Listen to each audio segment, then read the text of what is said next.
Hi, I'm Crystal with Charming Chic. My tripod is just broken, and so I have to finish this tutorial in selfie mode. I am so excited today to teach you a really great concept, something I haven't gone over before, but that I think is worthwhile, and that is how to simultaneously cut your pattern pieces for a sewing project and apply your seam allowance and all of your registration markings simultaneously. It makes sewing a joy and a breeze and takes away all of the fussy bits. Now, it's going to take maybe 5 to 10 minutes to set up your pattern, but once you do, you save that file in your Cricut design space, and then the next time you want to make it, you just go straight to the Make It. I'm going to demonstrate how to do that. And in the example today, the Andrew Wallet by Linds Handmade, you're going to have that cut out completely with all of your markings added in 7 minutes, 18 seconds. And that was with a little bit of a delay with a Bluetooth issue. So you cannot beat that. I can't wait to show it to you. Let's get into it.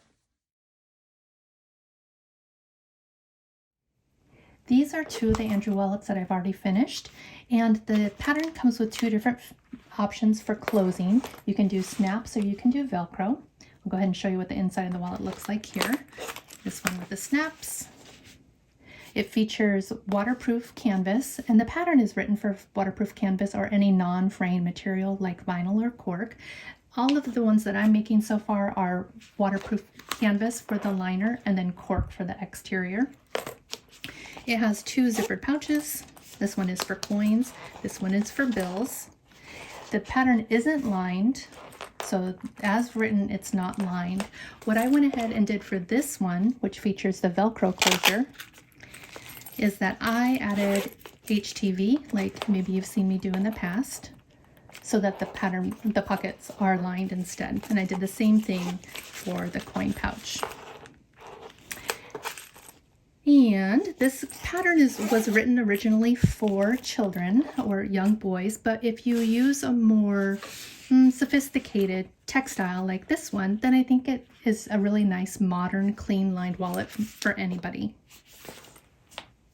One other really great thing you can do with a marker is to add text to your pattern pieces or your templates. So in this case, this is a template, obviously, says it right there. And I also I just use the text feature. I add text, and then I use the pattern designer, the name of the pattern, and then any notes that I need to know about this particular pattern piece. This template is really handy. It helps you to focus your fabric and fussy cut. And then it also includes the snap placement holes there. For the version I'm cutting today, I'm going to be using this cork from Sally Tomato, and I love it. I think it's adorable. And I don't love this one. And so instead, I'm going to use the back side of it in place of where you see the waterproof canvas here. So we're not going to be looking at this side, just this side when it's all said and done. This is my little caddy from Dollar Tree, and I absolutely love it. It holds all my blades, my tools, and my pens. The pen that we're going to be using today is this 4.0 fine point pen, and this is going to be marked onto the back side of our material. When I was recording the section about the Cricut designing aspect, I mentioned this. And I could have sworn that it was an air erase marker, but it isn't. It's washable. So ignore what I say in the next phase of the video where we talk about the air erase. You can use this if you'd like. You will need to choose a pen that has a 1.0 rather than a 0.4 setting. And then this will stay on your materials until you wash it away. The first thing I want to do is to give you a word of caution before we go any further with this. And that caution is this: whenever you're working with a pattern piece that has a left-right orientation, you will need to flip that object on your screen before you proceed with adding the cut lines. And the reason is that not the cut lines, but the marking lines rather, because those are going to go on the back of your material rather than the front. And left-right orientation needs to be mirrored. So we are going to go ahead and select this crescent and choose flip, and then flip horizontal. And then now our future self will love us. We won't have to worry about doing that later, and everything will be perfect. When we're dealing with shapes that don't have a left-right orientation, like circles and squares and rectangles, this isn't a step that you need to take. It's just main kind of concept that we're going to be using today, or the main tool in Cricut, is the offset feature. We have our first rectangle selected. We're going to choose offset, and we want the shapes of our corners to be square rather than rounded, so I've chosen this option here. And we're wanting more of an inset rather than an offset. We want our line, right now is previewed being on the outside of our shape, to come into the inside of our shape. To do that, we need to use a negative sign first, and then we need to tell the shape how far inset do we want it to be. If I had a 1/4 inch seam allowance, then I would want to use 0.25. In the Andrew wallet, we're using a 1/2 inch, so I'm going to use 0.5. And I'm going to choose apply, and then you'll see that I have a preview here in this blue rectangle, and it looks perfect. That's exactly what I want it to be, and so I'm going to choose apply. And then the shocking thing happens where it's not a line, but we have a shape. And that's because we need to come up here to operation and change that to a pen operation. And just like that, we have a 1/2 inch inset box, and we have lines, and they're going to draw on there. In order to keep these together, we're going to select them both.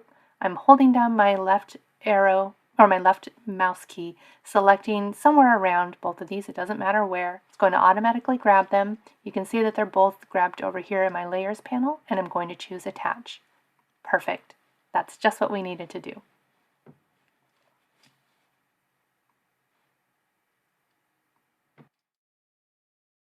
All right, and now we're going to use that offset feature again this time. Now in this example, I only need a line along the top. I need it to be 3/8 of an inch from the top in this example. So I'm going to select my item. I'm going to choose offset. I want that square rather than rounded, and a 3/8 inch offset in decimals is 0.375. So I have that negative sign again and 375, and choose apply. Again, I need to change that to pen. And this is now just a marking for us. This is not what we're going to use in the end, because remember, we just needed that line across the top. Now, if you were using something and it didn't matter whether or not there were these other 3 lines, then you could just use the same offset feature. But it might be that your fabric, this line would show through your fabric in the end, and you don't want that. And in that case, we need to add just the line. So we're going to choose shapes and then line. And this is a free function of Cricut Design Space. You don't need a membership, as is the offsets feature. And now we need to rotate this 90 degrees. When we're using pens, we can't, or actually I have to say, it defaults to score line, so we're going to change this instead to pen. And when we're using this, we're not able to change the width, only the height. And in this case, because we rotated at 90 degrees, it's actually the height, even though it looks like length. I'm going to change this pen color to yellow so that you can follow along with me. And I'm going to zoom in, make it easier for you to see. When I have them about the right distance, I can just lay them on top of each other if I wanted to. And I could say 4, I think this is 4. Yeah, it's 4. So I'm going to go back and choose my line again. I'm going to change it from 3.5 to 4, so it's the same length as my box. That's annoying. Okay, so I have it on top of there. That's great. I can just delete this and go ahead and live my best life and not have to worry about this little offset box. When I'm recording in Zoom, using screen recording to do these tutorials, sometimes my canvas just doesn't work right, so I actually have to come in and click in the layers panel in order to select these lines. So that's what I'm kind of fussing about right now. Another option is that we could select the offset result and this line up here, and then choose a line and then a line top. When you do that though, you're risking the possibility that it may not then stay true to the alignment, the 3/8 inch margin with your original rectangle. I would caution you to be careful about doing that. I think it's better just to manually apply that yellow line right on top of your offset guide. I'm going to reduce this down here. I want to grab this offset result, and then I can delete it because it served its purpose. For these, I'm going to select both of these, and I'm going to choose Align, and I want to align them horizontally. And then I want to change this pen color to black. Select both of these, and then attach. And that's our second example. In this example, I want the line to go horizontally across, and then I want it to also be spaced vertically in the center. So back to our shapes again, another line. This one is, let's just make this 7. We don't need to fuss with any kind of wonky measurements. So this needs to then be 7. We need to change our operation again to pen. I need to rotate it 90 degrees. I need to select both of these items and then align and center. And then attach. And just like that, we have 3 different examples. Talking about pens, when I select this pen here, I do want to show you that there are different colors. You can use all different colors, and if you were at the machine as each new line was drawn, it would tell you when to swap out which color. If you wanted to, you could use all different kinds of pens here. I do have a pen that is specific for fabric. I'm not going to be using it in today's example because I'm using cork in my example, and with that I can use the fine point pen and it won't bleed through or show through to the other side of the fabric. But if I were using something that is like a cotton woven or something lightweight, then I might want to use that fabric marking pen. However, you do want to be mindful and not do it too far in advance so that the air erase pen air erases between the time that you cut it out and then you get around to sewing it and using those markings. All right, so now that we have this all set up, we're going to go ahead and save this.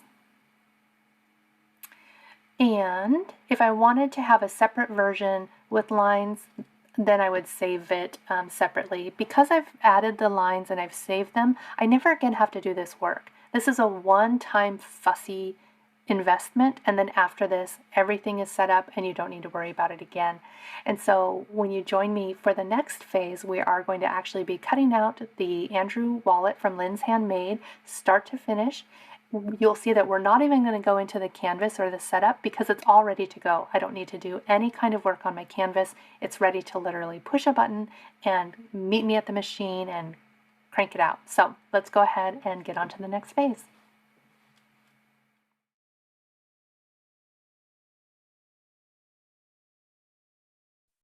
As of today, January 29th, 2023, Cricut looks like this when you log in. And when I'm looking for projects that I've saved, right now it's under My Stuff. This might change depending on upgrades to Cricut over time. It used to be called My Projects, I believe. And I simply need to select the pattern or the project that I've saved, and then I'm going to skip Customize. I'm going to go straight to Make It, and this will take us directly to the cutting phase. Because this pattern that I'm cutting out tonight actually is usable, I don't want to share the pattern sizes and the pattern pieces, so I'm going to skip through the next steps. Just to tell you, we'll be using Cricut Maker. You could certainly use a Cricut Explorer. For Cricut Maker, when I'm cutting cork, I'm going to use vinyl 16 gauge as my setting. If I were using the Cricut Explorer, I would have my dial set to custom, and then I would choose bonded denim. I'm going to go ahead and use the 16 gauge vinyl for everything, for the both corks and for the clear plastic that's for the ID slot. I'm going to be doing this in real time, and so you're going to hear me running back and forth between the computer to the Cricut to get this cut out, because I want you to see just how quick it is once you've invested the time in setting up your project from the first from the get-go. The computer is where we left it. It's at Make It, and now it is asking me to choose my materials. So here I go.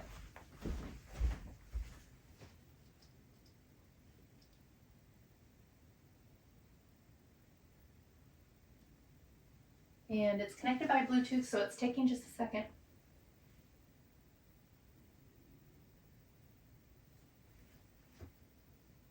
Now I'm selecting that non-adhesive vinyl 16 gauge using the default pressure. And it is telling me to load the pen into clamp A. So I'm going to go ahead and do that. I've taken the cap off and pushing it down until it clicks, locking it in clamp B. I already have the fine point blade ready to go. Clamp that in. I didn't want to cheat and to preload the material first, so we're going to do that really quickly. Again, we're doing it face down because I want my markings to go on the back of my cork, not the front.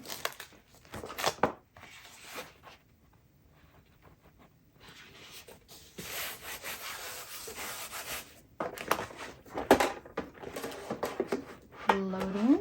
I can already see that I'm going to need a little bit of tape up here.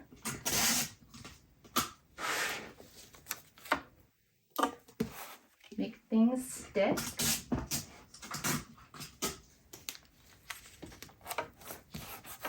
Okay.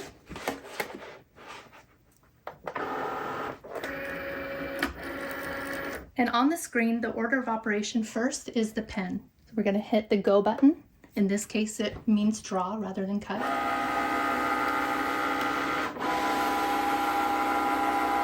And I don't need to worry about trimming this off. I can do that at the end.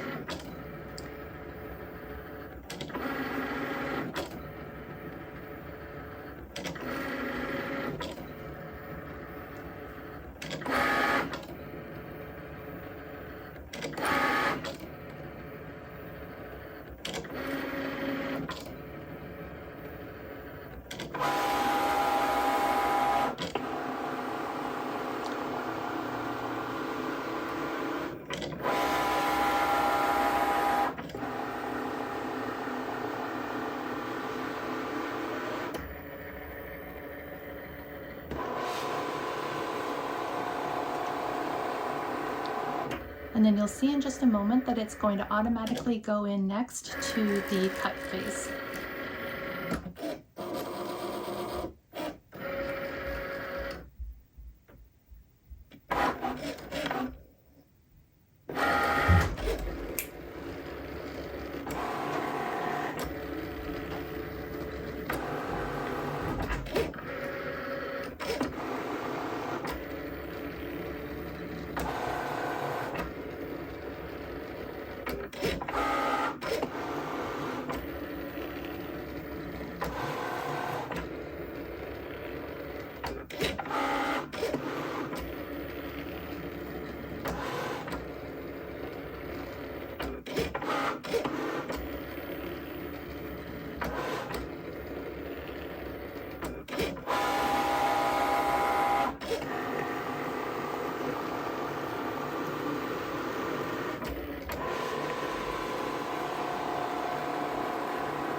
Okay, and now we want to check and see if it cut all the way through.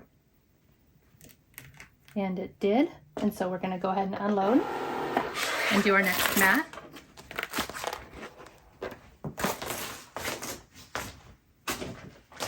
Pull these off real quick.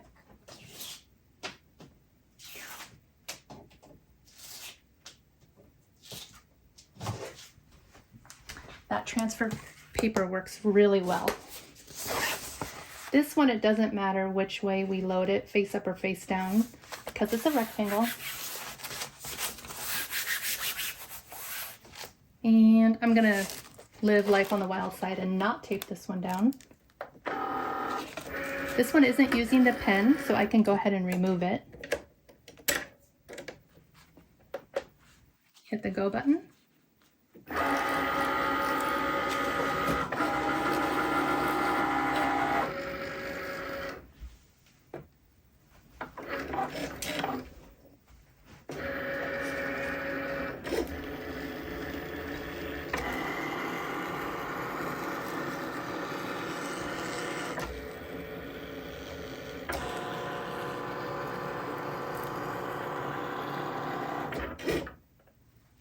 And I know that this cork is very thin, so I have no doubt that it already cut. I'm going to unload this one, and then we're going to load our last piece, which is the plastic for the ID holder. And on my screen, I know that this is lined up here. I know it's hard, it might be hard for you to see it, but there it is. This actually is 16 gauge thick clear vinyl. This one might take 2 passes. And that is this part here. For this wallet, I added a circle, but this was my first tester option, and turned out that I didn't have this circle cut out, placed appropriately. So, but it is nice to be able to help you slide your ID in and out. So let's test this one since it is thick.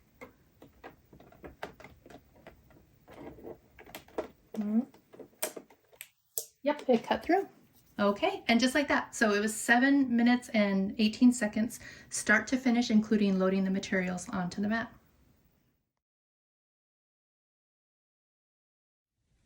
Okay, and just like that, we have, sorry, no tripod, we have all of these pattern pieces cut perfectly, marked perfectly, and we're ready to get this thing off of our mat and into our pocket as a finished wallet in likely less than an hour.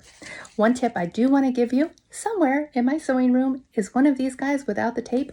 I cannot find it. When you cut it out, put a little bit of tape on it, and that way you will not drive yourself batty trying to find it. So, a little bit of advice.